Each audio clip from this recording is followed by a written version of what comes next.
In the middle of the night, somewhere on the Eastern Front, German soldiers heard something above them. Not the deep roar of heavy bombers, not the sharp scream of fighter engines. Something quieter, almost impossible to hear. A faint wooden whisper moved through the darkness. Then seconds later, the first bombs began to fall. There was no warning. No searchlight had caught them. No engine had announced their arrival. Only silence, and then explosions. The aircraft were not powerful. They were not fast. They were not built like modern war machines. They were slow, fragile biplanes made of wood and canvas. And the pilots flying them were young women, many barely older than students. Night after night, they returned, through freezing air, through anti-aircraft fire, through darkness so thick that one mistake could send them into the ground. They flew low, cut their engines near the target, and glided silently over German positions. To the soldiers below, it felt less like an aircraft attack and more like something supernatural, a sound in the night, a shadow above the trenches, a fear that arrived before the bombs. The Germans gave them a name they would never forget: the Night Witches. But behind that terrifying name were not monsters, legends, or ghosts. They were real women. Pilots, navigators, mechanics, and armorers. They flew some of the most dangerous missions of World War II in some of the weakest aircraft of the war. And this is the story of how they turned silence, courage, and darkness into one of the most unforgettable legends in aviation history. When Nazi Germany invaded the Soviet Union in 1941, the war in the East became one of the most brutal conflicts in human history. Entire cities were surrounded, villages burned, millions of soldiers and civilians were pulled into a war of survival. The Soviet Union needed aircraft, it needed pilots, it needed anyone who could fight. But at the beginning of the war, women were not expected to fly combat missions. Many were told to stay away from the front. Many were told that combat aviation was not their place. But some women refused to accept that. They had already learned to fly before the war. They had trained in flying clubs. They had dreamed of the sky. And when the country was fighting for its existence, they wanted to serve not as symbols, not as assistants, but as pilots. One of the key figures behind this was Marina Raskova.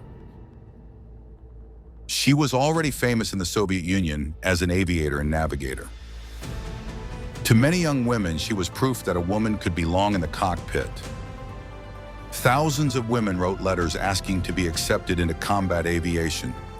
Eventually, the Soviet leadership approved the creation of female aviation regiments. Among them was the 588th Night Bomber Regiment. Most of the women were very young. Some were barely out of school. They were mechanics, navigators, pilots, armorers, radio operators. They trained fast because there was no time. The front was moving. The losses were enormous, and every night the war demanded more from them. They did not receive luxury equipment. They did not receive the newest aircraft. They received one of the simplest, slowest aircraft in the Soviet inventory, the Polikarpov Po-2. The Po-2 was not a modern war machine. It was a small biplane, originally designed as a training aircraft and utility plane. It was made mostly of wood and fabric. It had an open cockpit. It was slow. It carried only a small bomb load. Against modern fighters and anti-aircraft guns, it looked almost helpless. There was little protection for the crew, no heavy armor, no advanced instruments, no powerful engine. At night, in freezing air, the pilots sat exposed to the wind. But the weakness of the PO-2 became part of its strange power. It could fly very low, it could operate from rough fields, it could turn tightly, and because it was so slow, German fighters often had difficulty attacking it without overshooting. The aircraft was primitive, but in the hands of these pilots, it became a weapon of fear. Their missions were usually flown at night. The crews would take off from dark, rough airfields, often in cold and dangerous conditions. A typical aircraft carried 2 women, a pilot and a navigator. They flew low over the terrain, searching for German positions, supply areas, bridges, camps, or artillery. But the most terrifying part came near the target. As they approached, the pilot would sometimes reduce power or cut the engine. The aircraft would glide. For a few moments, there was no engine noise, only the sound of air passing over the wings. To the soldiers below, it sounded like something unnatural moving through the night. A whisper, a rush of wind, a shadow above them. Then the bombs dropped. And before the soldiers fully understood where the attack had come from, the aircraft had already disappeared back into the darkness. This is how the legend began.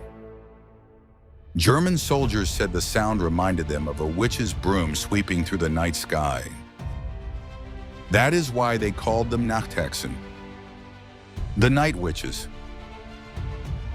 What made their missions even more psychologically exhausting for the enemy was repetition. These were not single attacks. The women often flew multiple sorties in one night. They would take off, find the target, drop their bombs, return to base, reload, and take off again, night after night. Sometimes one crew could fly several missions before dawn. For the German soldiers below, this meant that sleep became difficult. Even when the bombing was not large, the fear was constant. A quiet sky did not mean safety. A silent night did not mean peace. At any moment, that soft sound could return, and that was the psychological power of the night witches. Their aircraft were not the strongest. Their bombs were not the largest. Their equipment was not the most advanced. But their persistence turned the night itself into a weapon. The missions were extremely dangerous. The PO-2 was slow and fragile. If caught by searchlights or anti-aircraft fire, it had little chance of survival. A single burst of fire could tear through the fabric wings. A hard landing could destroy the aircraft. Bad weather could be deadly. Navigation at night was difficult. The cold could be brutal.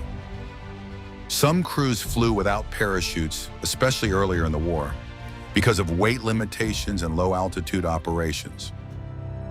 They had to trust their aircraft, their training, and each other, and they had to do it again and again. There was no comfortable cockpit, no safe distance from the war, no clean separation between the battlefield and the airfield. They lived close to the front, they slept little, they repaired aircraft in mud and snow, they watched friends take off and sometimes never return. The legend of the night witches can sound almost mythical, but behind the legend were real people. Young women, often exhausted, cold, afraid, and still climbing back into the cockpit.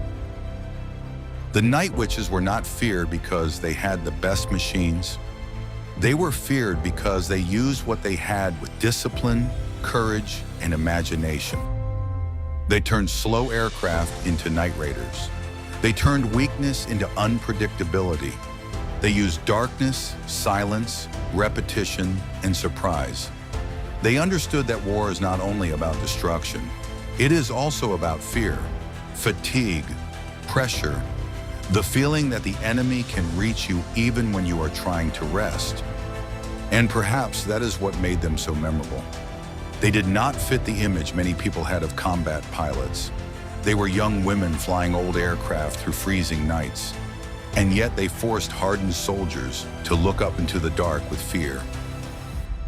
By the end of the war, the women of the 588th Night Bomber Regiment had flown tens of thousands of sorties.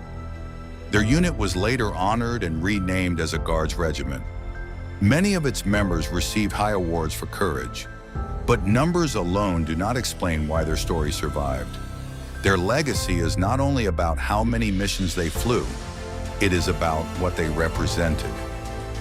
At a time when many people doubted whether women belonged in combat aviation, they proved themselves in one of the most dangerous environments imaginable. They flew at night. They flew in primitive aircraft. They flew under fire. They flew when the odds were against them. And they did it so often that their enemies gave them a name filled with fear: the Night Witches. In the darkness of World War II, they became more than pilots. They became a sound in the night, a shadow over the battlefield, a warning that even the quietest aircraft could carry courage, danger, and history on its wings. The Night Witches did not fly the most powerful machines of the war, but they created one of its most unforgettable legends. Because sometimes history is not made by the strongest weapon.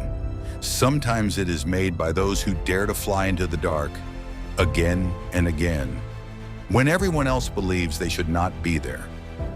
Not for glory, not for recognition, but because the mission was still waiting in the dark. Night after night they returned, and in the silence above the battlefield, they became legend.